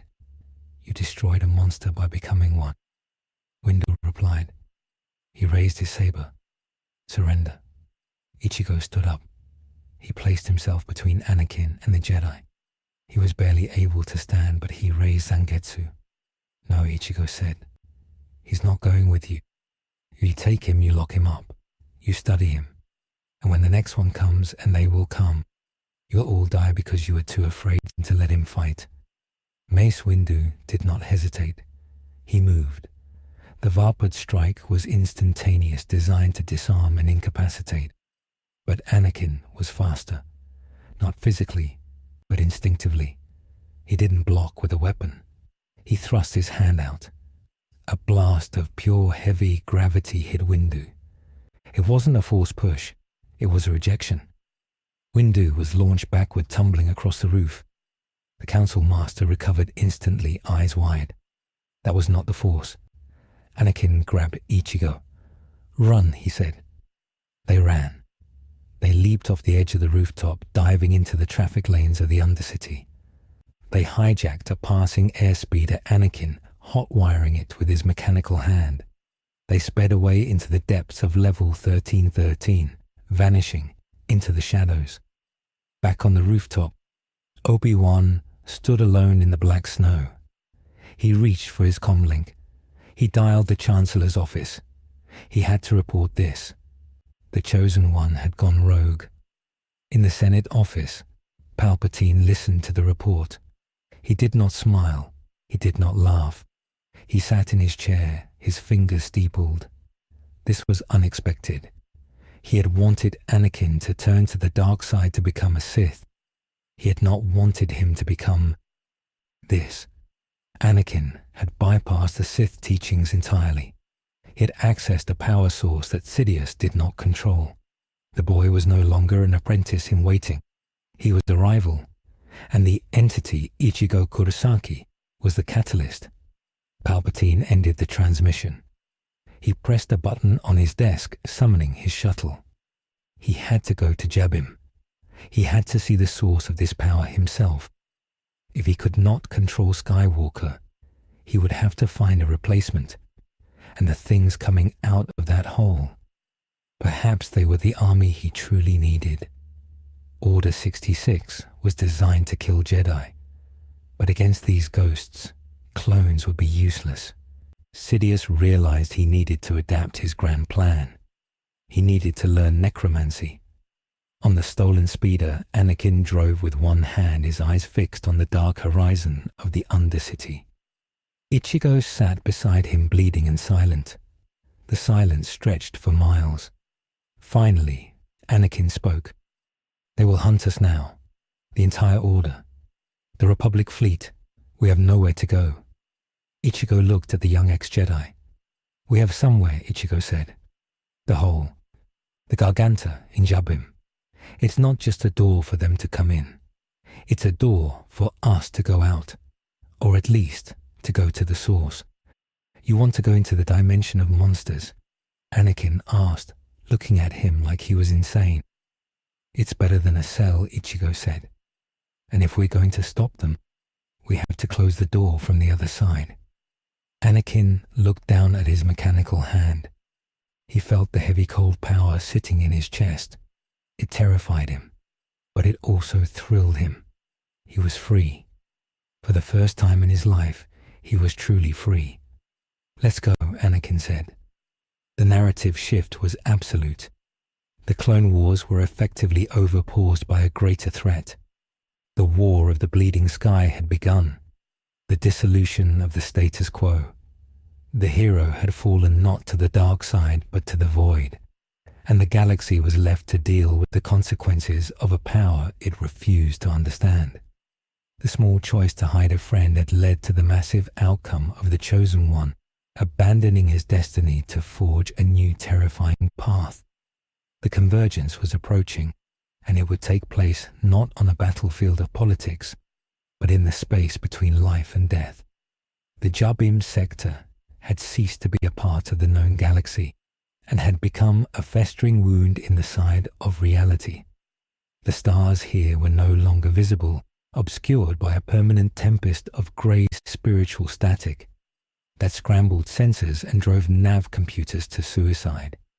The dead zone had expanded, consuming 3 neighboring systems, and in the center of the swirling void, the dimensional tear had ossified into a permanent gateway, a jagged maw of white bone-like energy that pulsed with the heartbeat of a starving universe. From this aperture, the sands of Hueco Mundo poured out not as matter, but as an infection, turning the asteroids and debris of the previous battles into floating islands of white quartz. The vacuum itself seemed to have developed a texture thick and viscous, choking the hyperdrive lanes and silencing the Force. The Grand Army of the Republic and the Droid Army of the Confederacy were no longer fighting each other. They were fighting for survival in a slaughterhouse where the butchers were invisible to the naked eye. Thousands of ships drifted in the grey soup, their hulls marked by claw marks that defied structural logic. Clone troopers huddled in the dark corridors of power-drained Venators, listening to the wet tearing sounds of their brothers being devoured by hollows that phased through blast doors. The Jedi, led by Obi-Wan Kenobi and Plo Koon, fought a losing battle on the front lines. Their lightsabers hummed weakly, the plasma blades thin and sputtering as the ambient life force they relied on was sucked away by the invading ecosystem. They could sense the monsters only as absences, as moving holes in the fabric of life, but they could not stop them. Blaster fire passed through the hollows, unless it was concentrated to impossible levels. The Jedi were reduced to frantic acrobats dodging invisible strikes and watching in horror as the souls of the fallen were ripped from their bodies and swallowed whole. It was a war of extinction, and the galaxy was losing. Into this hellscape, the stolen airspeeder, modified by Anakin Skywalker, with jury-rigged atmospheric shielding, plunged from the hyperspace lane. It did not fly on engines alone. It moved on a cushion of black gravity, the sheer density of the 2 passengers, acting as a repulsor against the crushing weight of the dead zone. Anakin sat at the controls, his face a mask of grim determination. His mechanical hand fused to the yoke. Beside him, Ichigo Kurosaki looked out at the devastation. His eyes were hollow, his skin pale, the corruption of the continuous battle weighing on him. He saw the swarms. Hundreds of Jillians, the towering Menos Grande, stood on the quartz asteroids, firing Saros into the drifting fleets. Vaster Ajikas leaped between ships, hunting the Jedi. It was an invasion. It was the end of the world. "We are too late," Ichigo whispered, his voice barely audible over the roaring static. "The door is wide open. They aren't just leaking out. They are migrating." Anakin banked the speeder, dodging a stray turbo laser blast from a panicked Republic cruiser. "We aren't too late," Anakin said, his voice resonating with a metallic echo. "We are the only ones who can close it. I can feel the source. It's not the tear itself. It's an anchor.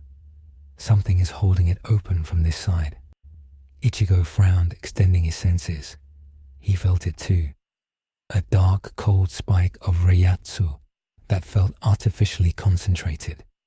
It was on the surface of Jabim, the planet that had been turned into a glass wasteland. Someone was down there. Someone was calling the hollows.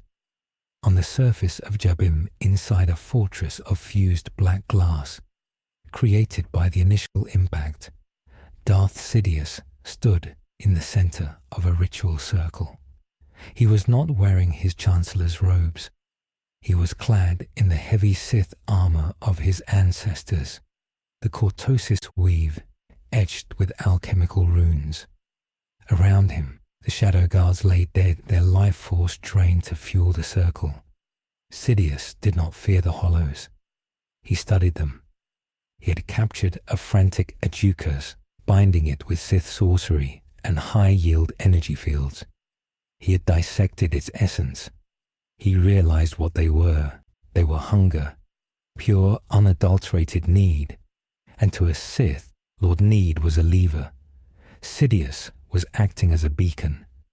He was projecting a signal that mimicked the spiritual density of a spirit king, drawing the hollows to him, not to destroy them, but to enslave them.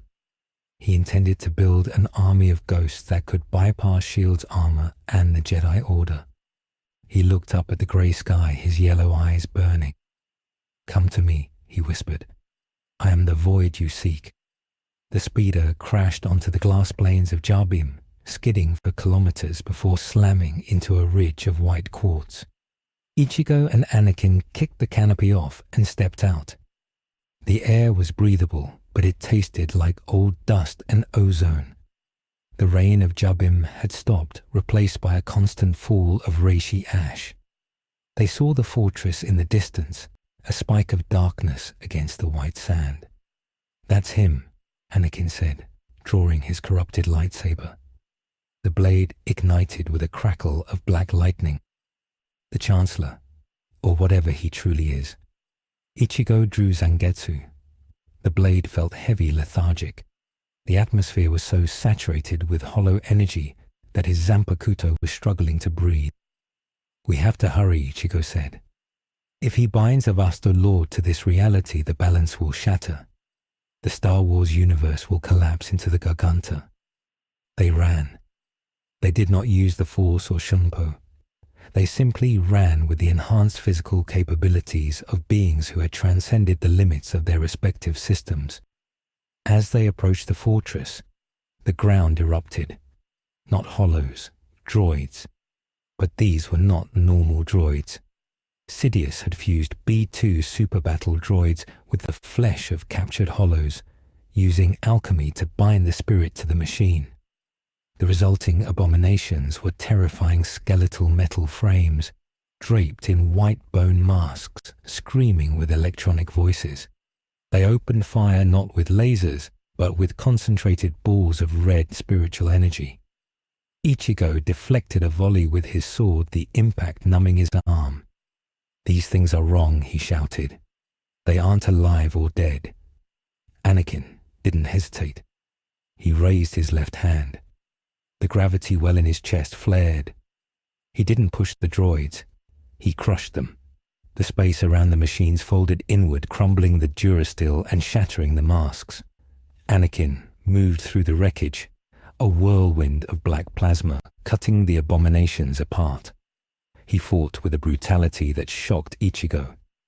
There was no hesitation, no mercy. Anakin was not fighting like a protector. He was fighting like an exterminator. They breached the fortress doors, blowing them off their hinges with a combined blast of Getsuga and force push. Inside, the air was freezing. Sidious stood on a raised dais, the bound Ajukas writhing in the air above him, suspended in a cage of red lightning. Sidious looked down at the intruders. He smiled, a thin, reptile expression. "Skywalker," he purred, "and the Traveler. You are just in time to witness the birth of a new era. The Jedi cling to the light, the Sith cling to the dark. But this is the power of the empty.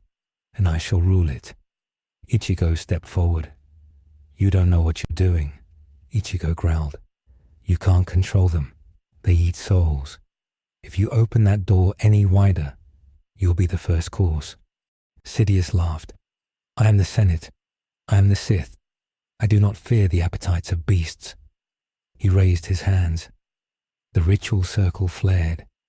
The Adjukas screamed as his essence was torn apart and fed into a massive kyber crystal at the center of the dais. Sidious was building a battery powered by the consumption of souls. Anakin attacked. He leaped, covering the distance in a blur. Sidious was ready. He drew his own lightsabers, the red blades igniting with a hiss. He met Anakin's strike. The collision of the Sith, red, and the void, black, created a shockwave that cracked the glass floor. You are strong, my boy, Sidious taunted, parrying a savage blow. But you are unrefined. You wield the hammer of a god with the hands of a child. Anakin roared, his eyes turning yellow. I am not your boy. He pressed the attack, the sheer weight of his strikes driving the Sith Lord back. Sidious felt the difference immediately. Usually he could predict Anakin's moves through the Force. But Anakin was no longer broadcasting in the Force. He was a blind spot, a heavy, silent object. It was like fighting a statue that moved. While Anakin engaged, Sidious, Ichigo moved for the crystal. He had to break the beacon. But as he approached, a shadow materialized from the floor. It was not a droid. It was Obi-Wan Kenobi. The Jedi Master had tracked them. He had landed moments before and infiltrated the fortress. But he wasn't looking at Sidious. He was looking at Ichigo. Step away. Obi-Wan ordered, his lightsaber leveled at Ichigo's chest. You are the cause of this. You brought this plague. I cannot let you destroy the containment device. Obi-Wan had misunderstood. He thought the crystal was holding the hollows back. He thought Sidious was the only one trying to save the galaxy from the entity. Ichigo stopped. He looked at the Jedi. He saw the fear and the exhaustion in the man's eyes. It's not a containment device, Ichigo said calmly. It's a lure. He's calling them. Obi-Wan shook his head. The Chancellor is a politician. You are a monster. I have seen what you do. You erase things. I will not let you erase the Republic. Obi-Wan attacked. It was a tragedy of lack of information. The most disciplined Jedi fighting the only person who could save him. Ichigo dodged. He didn't want to hurt Obi-Wan. He blocked the lightsaber with the flat of Zangetsu. Listen to me, Ichigo shouted. But Obi-Wan was past listening. He was fighting for the survival of his reality against an invasive pathogen. Anakin heard the clash. He turned, seeing his master attacking his ally. Distracted, Sidious struck. Force lightning erupted from Sidious's fingers, catching Anakin in the chest. But the lightning didn't burn him. It was absorbed. Anakin's void-touch soul drank the energy. He turned back to Sidious, smoke rising from his armor. Is that all? Anakin whispered. Sidious's eyes widened. The boy had become a sinkhole. Anakin backhanded Sidious, sending the Sith Lord flying into the stone wall. Then Anakin turned to Obi-Wan. Master! Anakin shouted, freezing the room with the sheer volume of his voice. Stop! He is trying to save us. Obi-Wan paused, looking between the Chancellor and the monster. Anakin, Obi-Wan said, his voice breaking. Look at yourself. You are dark. You are cold. What have you done? Anakin lowered his weapon. I did what was necessary. I grew up. The moment of hesitation was fatal. Sidious recovered. He realized he could not defeat them physically, so he played his trump card. He slammed his hand onto the runic control panel.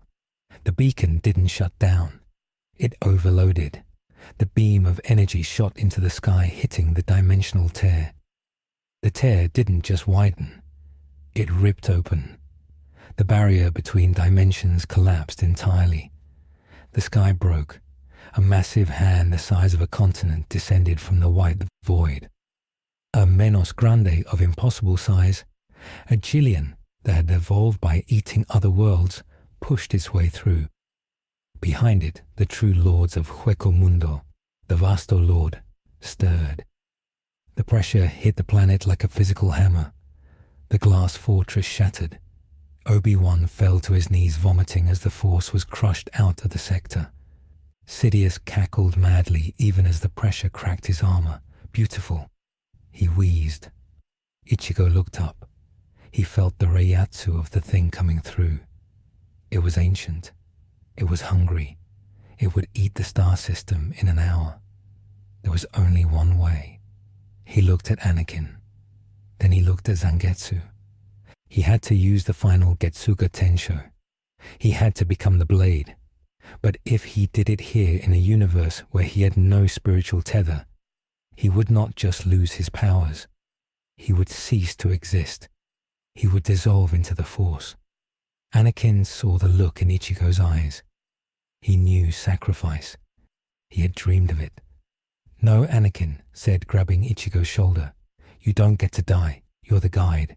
I'm the chosen one, remember." Ichigo shook his head. "You can't handle this energy, Anakin. It will tear you apart." Anakin smiled a sad, broken smile. "I'm already torn apart. The Jedi think I'm a monster. The Sith think I'm a tool. Maybe I'm just the cork." Anakin walked toward the beacon. He didn't attack it.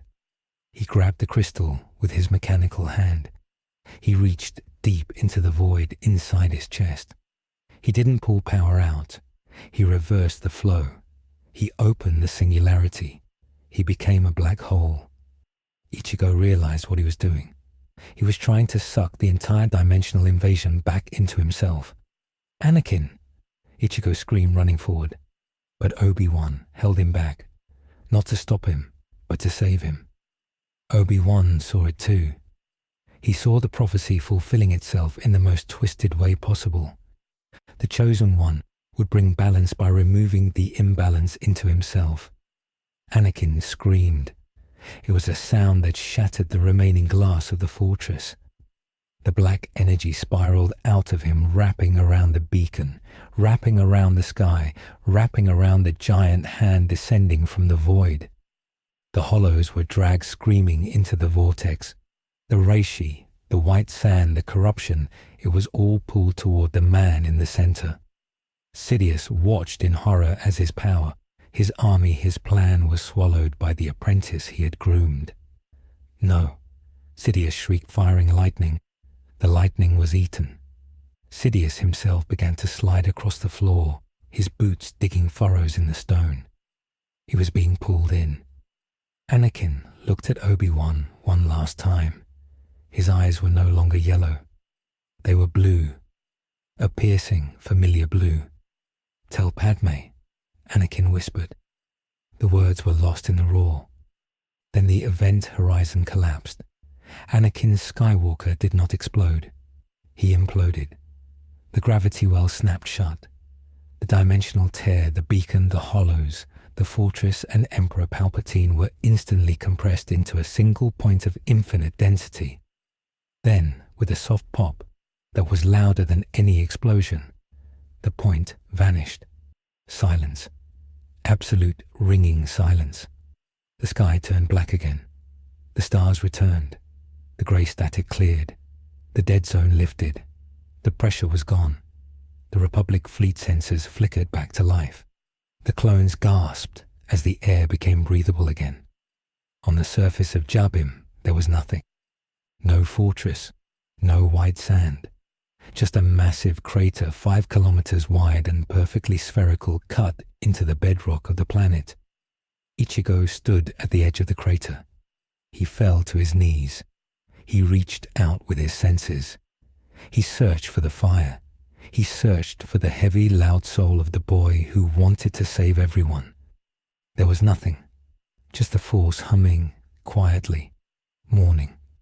Obi-Wan Kenobi walked to the edge. He stared into the abyss. He had won.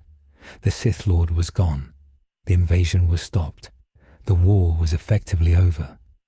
But he had lost his brother. He dropped his lightsaber. It clattered down the rocky slope, echoing in the silence. "He is gone," Obi-Wan whispered. "He is one with the Force."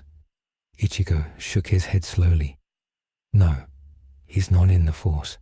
He's somewhere else." He took the door with him. Ichigo stood up. He felt a change in his own body. The atmosphere of this galaxy no longer felt hostile. It felt empty.